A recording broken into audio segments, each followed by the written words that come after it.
tahun 1980 ada grup di NASA yang keluar dari sistem.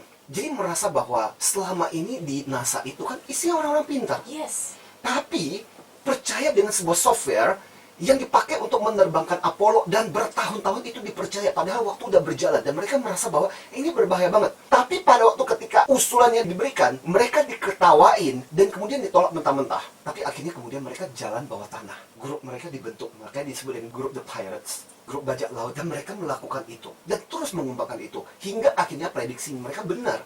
Ternyata softwarenya dengan berjalannya perkembangan kemajuan ternyata nggak bisa berfungsi lagi untuk menerbangkan roket dan itu berbahaya sekali. Dan ternyata akhirnya software mana yang kemudian dipakai? Itu software ciptaan para pirates ini. Dunia harus berterima kasih karena gara-gara mereka itulah ulang-alik kemudian bisa berlanjut. Anyway, ada beberapa hal yang bisa kita lakukan. Satu, deviant is not a dirty word. Jadi menyimpang itu, menjadi aneh itu bukanlah kata yang kotor. Selama ini mungkin kita bersikap bahwa yang namanya pemberontak itu negatif banget ya.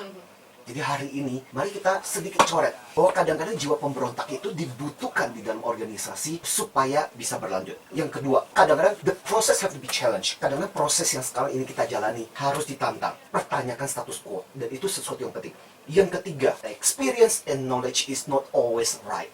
Pengalaman, pengetahuan tidak selalu benar. Nyatanya kadang-kadang apa yang dipercaya diyakini kadang-kadang bisa salah.